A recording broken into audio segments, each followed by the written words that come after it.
Take 3. All right. I'm here with Tanya, my girlfriend, but she's role playing as a newer client and novice to, let's go with nutrition.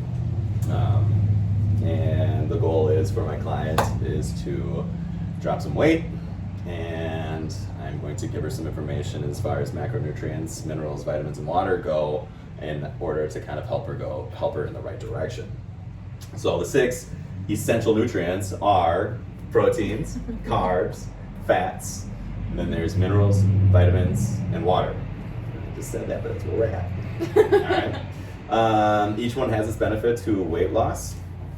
I am going to start with protein, but before, do you have any questions, Tanya? Not right off the bat. Okay, right off the bat. I didn't give you too much information to kind of go off of, but first of all, protein. I think it's like what do I want to say? It's the best.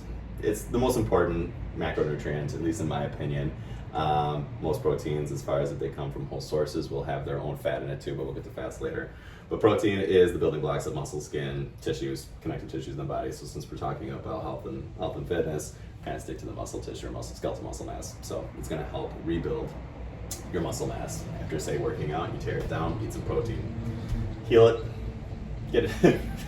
Heal it, make it stronger. Eventually, that's how you kind of develop strength. But there's a little bit more to it than that. But proteins also transport iron, fats, oxygen, acid-base balance within the body, and it does. It is the component of enzymes, which helps catalyze chemical reactions that also happen within the body. Anyway, I don't think I'm going to dive into what proteins are really made up with. I don't think it's going to benefit you as far as actually losing weight. But we're going to move on to carbohydrates. Just kind of give a sense of kind of go over all the macros here first. So let's do not have anything about protein you want to talk about just yet. Not yet. It's going to confusion on what good sources of protein would be. No. No? Well, because she said no, I'm still going to say it. You want to look at whole foods for everything that we're going to talk about, but on top of that, it's like you want to look at your red meats, chicken, basically just meat, chicken, poultry. Sorry, said that twice. We're going to go with red meat. We're going to go with chicken, turkey, fish, eggs, dairy products. Again, some people can handle dairy. If you're one of the people that can, I definitely push dairy as much as I push any other part of protein. But there's this controversy with dairy products, and that's kind of a situational per person thing. But anyway, moving on. Next macronutrient is carbs. Your body, technically, that is its preferred choice of energy. If there's a carb, if there's a fat, a carb, and a protein sitting right next to each other, it's going to grab the carb every time and use that for energy. It's just easy for the body to break down.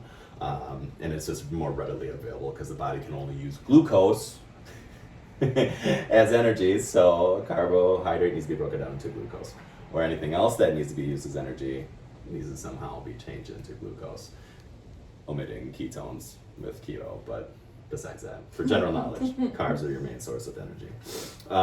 There's different levels of carbohydrates. There's simple carbs, and there's kind of like this middle ground of carbs, and then there's complex carbs. Simple carbs are going to, when you eat them, they basically flood the system with glucose right away. Not right away, but very quickly. Where more complex carbs are going to be released into the body at a slower rate. Somebody told me once the comparison is your simple sugars are going to be gasoline, and your complex are going to be kerosene. One's going to burn longer, one's going to burn out quicker. Maybe can't really say respectively, but you can figure out which ones I'm talking about, which one burns faster. Outside of that, we're going to go with that one.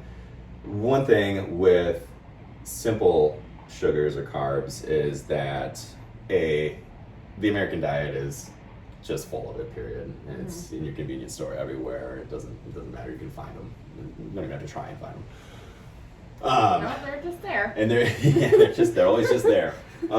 So the one thing is though, is since it's a simple sugar and it will get into your system a lot quicker, your body's only going to use so much glucose that's coming from the carbohydrate. And what do you think it's going to do with the glucose that it doesn't need anymore? There's two things that are going to happen. If you don't know, we can move on. Yeah, I don't know. So the very first thing, it's going to be put into storage within the liver and muscle cells as glycogen. But now if we exceed those points and we still have extra glucose and we don't need it and it's past storage capacity, as far as within the liver and muscle cell or this glycogen, it's going to be put into adipose or fat tissue. So then that's where a lot of people think that just carbs seem to just create fat. But the thing is, they're just easier to eat. They're the most palatable foods. The mixture of carbohydrates and fat together seem to be a pretty good marketing, pretty good marketing for the U.S. as far as how to gain weight. Anyway, anyway. I need to go on that tangent.